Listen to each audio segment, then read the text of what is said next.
Hola, sean bienvenidos a Mundo 2020, nuestro programa de análisis aquí en Cubavisión Internacional.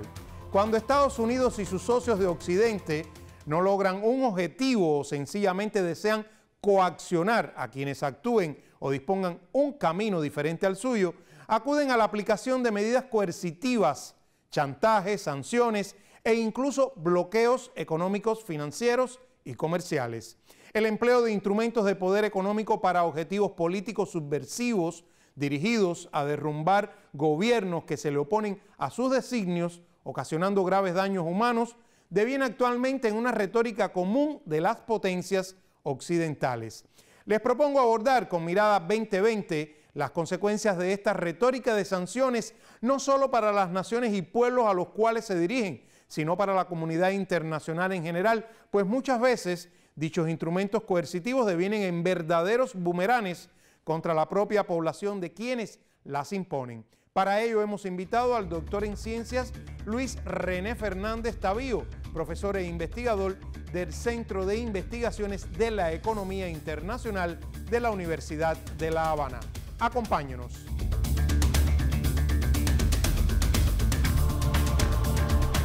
Y estamos ya con el doctor Luis René Fernández Tavío, doctor en ciencias.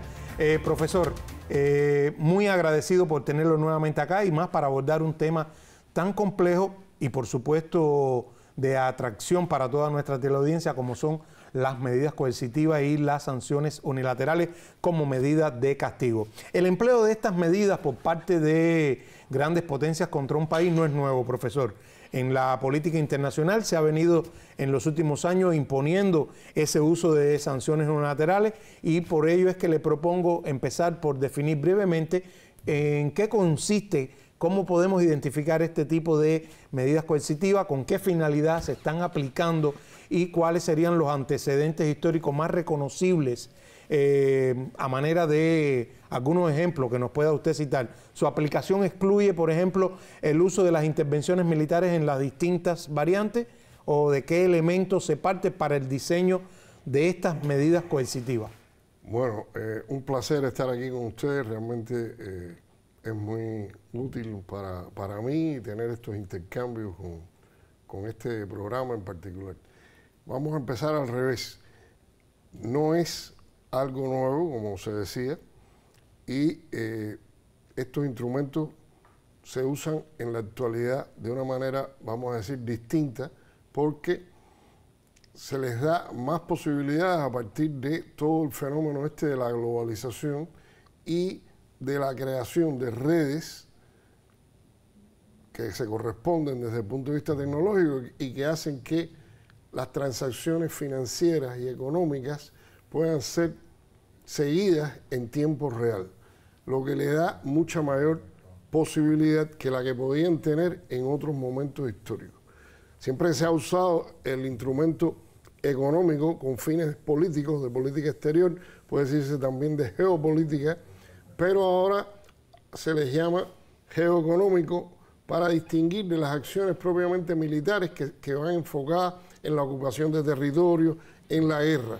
Y en el caso particular de Estados Unidos tiene que ver con el tema de el fracaso de intervenciones militares después de el ataque del 11 de septiembre del 2001 a las Torres Gemelas y al Pentágono y todo esto que llevó a una propuesta que ya venía de sectores neoconservadores dentro de la política de Estados Unidos de descansar más en la potencialidad que tenía Estados Unidos de utilizar estos instrumentos económicos, no como parte de la política económica en sí, sino más como para actuar sobre países que se quiere influir. Por eso se le llama medidas económicas coercitivas unilaterales, porque el objetivo no es comercial ni financiero, el objetivo es dañar la economía que es objeto de esas políticas para o bien cambiar su postura o bien crear efectos que pueden ser acompañados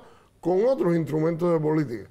Por ejemplo, está claro que en la actualidad se usan conjuntamente con los instrumentos, vamos a decir, de la guerra comunicacional o como lo llamaba el comandante jefe, la batalla de ideas. Pero basado en esta globalización de los medios, de Internet, que permite, por ejemplo, cosas que antes no podían ser, conocer dónde está un barco en tiempo real por los satélites y todo el mundo lo detecta, o los aviones, y por supuesto cualquier transacción interbancaria también está registrada. Porque están en línea precisamente Por lo con todas las tanto, operaciones. Estados Unidos, que sigue siendo un país con un gran peso en la economía, el dólar sigue siendo la principal moneda, a pesar de que haya perdido alguna participación. Los centros financieros de Estados Unidos son los más importantes, interconectados todos, pero tienen mucha importancia. Entonces, las determinaciones unilaterales de Estados Unidos con el objetivo de dañar la economía de otros países tienen mucho poder, porque van dirigidas a dañar esas economías, ponerlas en riesgo, crear una situación insostenible que viabilice que otros instrumentos creen las condiciones para lo que al final ellos quieren, cambiar la posición o cambiar el régimen. Profesor, en el contexto internacional actual, ya usted adelantó alguna forma de hacerlo. Por ejemplo, en la guerra actual, el conflicto actual entre Ucrania y Rusia, o ahora mismo en la escalada de violencia que está aconteciendo en el conflicto israelo-palestino, se ha hecho uso de estos instrumentos económicos de coerción. ¿Qué nos puede comentar al respecto? Le estoy poniendo esos dos casos. Bueno, el caso más trascendental para la economía mundial es el de Europa, porque involucra a una economía grande, que es Rusia, y el uso de estos instrumentos, ellos le llaman sanciones económicas, que además Estados Unidos ha logrado que en gran medida, o casi absolutamente, sea acompañado por la Unión Europea. Por la Unión Europea y otras potencias occidentales, tenga un impacto grande, no solamente en la economía europea, que ya se dice que está en crisis, en una recesión que va a ser tremenda en este año, en los próximos meses. Alemania da reportes ya bastante preocupantes por todas las sanciones estas dirigidas contra Rusia, porque Rusia es un gran país, no solamente una potencia nuclear, miembro del Consejo de Seguridad, sino que la exportación de petróleo y gas desempeña un papel que repercute en las condiciones económicas de todo el mundo, particularmente de países que no son productores de energía, de hidrocarburos, y al subir los precios de esos productos, eso tiene un impacto, un choque interno en la economía, porque es un componente principal de cualquier industria. Usted no puede producir nada, carros, Mercedes-Benz. Pero esas sanciones unilaterales las dirigen para tratar de destruir a Rusia, y el efecto, por lo que usted nos está contando, está siendo totalmente mayor. O sea, está afectando también a los que están aplicando sanciones. Sin lugar a dudas, porque se habla de la Unión Europea como si fuera algo homogéneo, y no lo es. Hay países que tienen otras fuentes, hay países que incluso no respetan o no violan estas sanciones por interés propio, porque sencillamente sus gobiernos se dan cuenta de que eso es insostenible, por lo tanto hay discrepancias. Sería como darse el tiro en el propio pie. Claro, claro, pero el problema es más grave porque las sanciones, para, digamos, sintetizar, contra grandes economías tienen una repercusión mundial. Hay un libro de Brzezinski, muy famoso. Brzezinski, que fue secretario de Estado. Que planteó que lo peor que podía pasar en términos estratégicos para Estados Unidos es impulsar un acercamiento entre Rusia y China. Entonces, como que también están aplicando medidas económicas coercitivas, nada menos que contra China. Entonces, pretenden restringirla a los problemas tecnológicos, pero es que los problemas tecnológicos son fundamentales y no pueden disociarse porque son países que han tenido una interrelación sumamente grande. Pero el efecto es que entonces China y Rusia cada vez tienen una relación estratégica mayor y se fortalecen entre sí ante estos ataques. Muchos estudiosos de este tema coinciden en afirmar que estos instrumentos, profesor, entre ellos hay instrumentos económicos de poder, pero que los financieros son los más poderosos dentro de todos ellos. y por lo tanto la guerra financiera es crucial para los fines políticos de quienes aplican estas medidas coercitivas unilaterales. ¿Por qué es una situación así confirmada, pero se siguen aplicando? Digamos que un ejemplo clásico sería la guerra financiera que ha desarrollado la OFAC, la Oficina Federal de Estados Unidos, y que fue reforzada a partir del 11 de septiembre del año 2001. Usted hizo referencia levemente a ese inicio de esta escalada y de la retórica de sanciones. Particularmente en el caso de Estados Unidos por su condición de centro financiero principal. Y el dólar en particular es la principal moneda del sistema financiero internacional, aunque hay pasos precisamente de países importantes que están tratando de escapar de esa primacía, de esa subordinación al dólar. Al ser utilizado como arma, países grandes, países importantes que además tienen problemas para pagar su deuda, como es el caso de Argentina, busca acuerdos para hacer intercambios con las monedas nacionales de esos otros países y de alguna manera liberar cierta cantidad de dólares. Ahora, ¿por qué el sector financiero es la parte de los instrumentos más poderosos? Creo que eso tiene que ver con el desarrollo de la economía. De hecho, ya incluso desde la época de Lenin, cuando presentó a principios del siglo XIX sus tesis sobre los 5 rasgos del imperialismo, uno de ellos es la exportación de capital. Y colocaba muy claramente que en la fase aquella, desde aquel momento, la exportación de capital era un componente principal de la expansión imperialista. Por lo tanto, eso se ha multiplicado por 1000 y en la actualidad, dados los componentes de la globalización, de las redes globales de comunicación que permiten detectar las transacciones en tiempo real en el mundo entero entre los centros financieros, detectar que hay una transacción, fortalece la posibilidad de que se aplique. Entonces, al principio, los primeros casos, vamos a decir, más relevantes ocurren contra Irán. A partir de que la OFAC, que es la oficina del Departamento del Tesoro, tiene que o decide aplicarlo contra esa organización con estos métodos financieros. Profesor, le propongo irnos ahora a una pausa y al regreso volver acá en Mundo 2020 para continuar este análisis sobre la aplicación de medidas coercitivas unilaterales de carácter económico por parte de las potencias occidentales.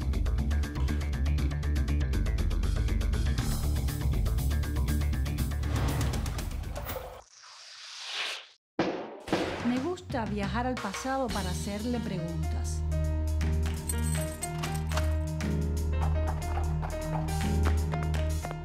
Contradicciones que llegaron a convertirse a veces en verdaderas pugnas. ¿Quién podía detener a la mujer en el largo camino de la independencia? La historia es una fuente para aprender de los errores que nos antecedieron.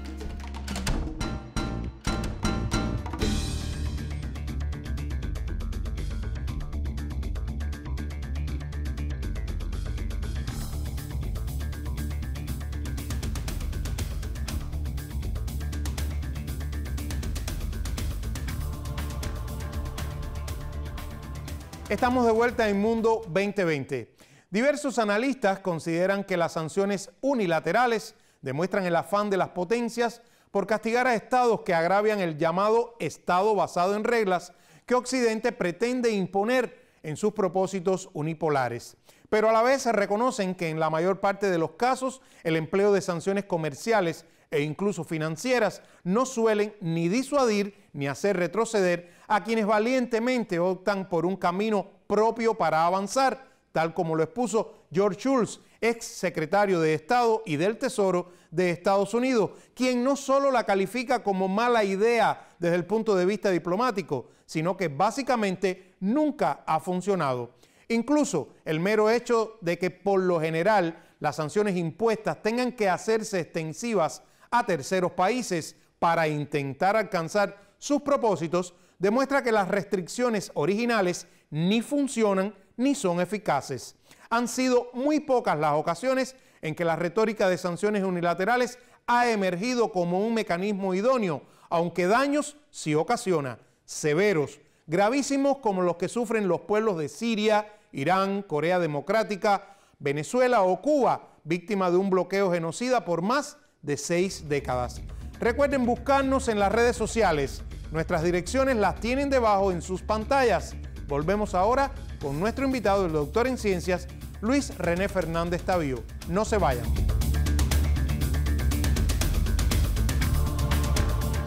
Estamos de vuelta en Mundo 2020 con el doctor Luis René Fernández Tavío. Profesor, ¿qué papel desempeña el empleo de estos instrumentos en el contexto de la disputa entre grandes potencias? Por un lado, Estados Unidos y también incluso la Unión Europea, pero por el otro, China, Rusia, incluso ya podemos hablar de los BRICS, porque realmente constituyen un bloque opuesto a Estados Unidos y al resto de las potencias occidentales.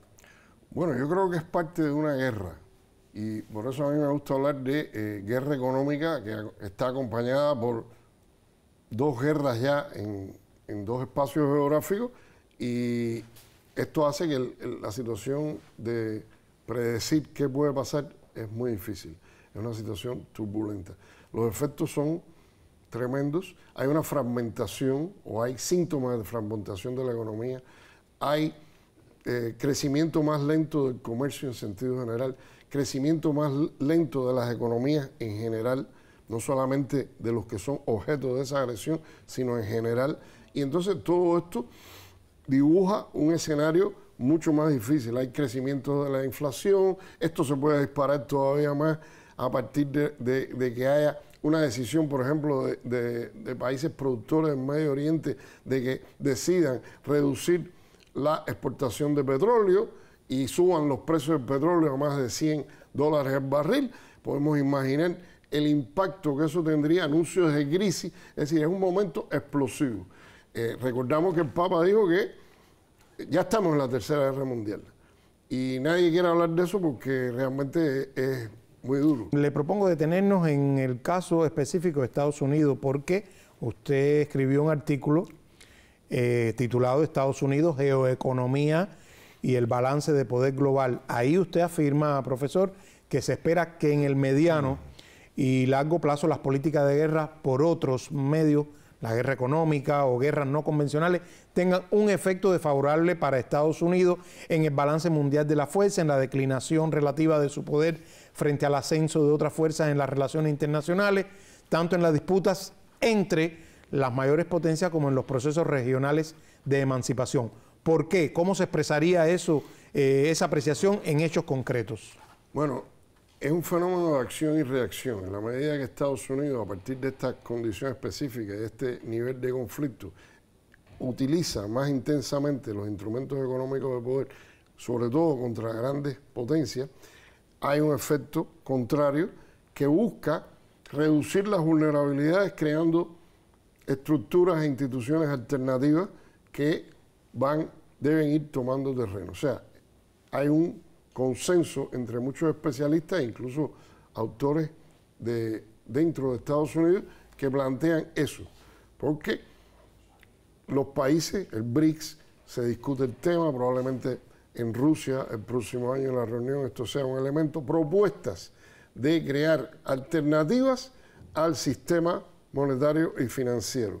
Esto no es un proceso inmediato, pero sí un elemento fundamental. Y por lo tanto, el factor crea o acelera el proceso de declinación de ese sistema. Ya se hablan de dos órdenes, de un sistema naciendo, otro con determinadas condiciones, pero bueno, estamos en esta lucha, estamos en una situación que yo caracterizaría de guerra y también decir que no solo los instrumentos económicos de poder se usan de manera aislada, sino que se complementan con los otros instrumentos. La guerra mediática, comunicacional, de propaganda es tremenda.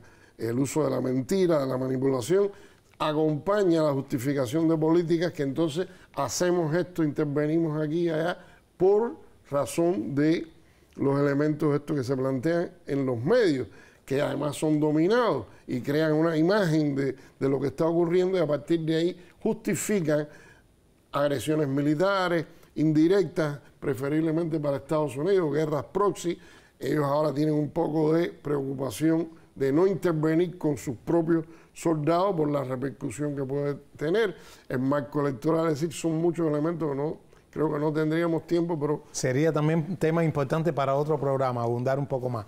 Profesor, si consideramos que el empleo de estos instrumentos económicos, estas medidas coercitivas, sanciones, etcétera, son expresión fehaciente de la declinación hegemónica relativa, porque mantienen los poderes de los Estados Unidos, entonces, ¿cuáles serían las posibilidades reales de consolidación de un multilateralismo verdadero y avanzado? Bueno, es un escenario que yo no me atrevería a definir. Creo que lo mejor que puedo acercarme a esa pregunta es decir que hay un proceso en marcha en este mundo en convulsión, donde se van perfilando de alguna manera propuestas distintas a la que hegemonizó Estados Unidos a partir de su victoria hegemónica al final de la Segunda Guerra Mundial, que ya dijimos que ha ido declinando. Pero todavía faltan. Esto no es algo de corto plazo, y para hay distintos escenarios de ese multilateralismo. Obviamente puede ser verdaderamente más equilibrado, pero se conservan grandes asimetrías.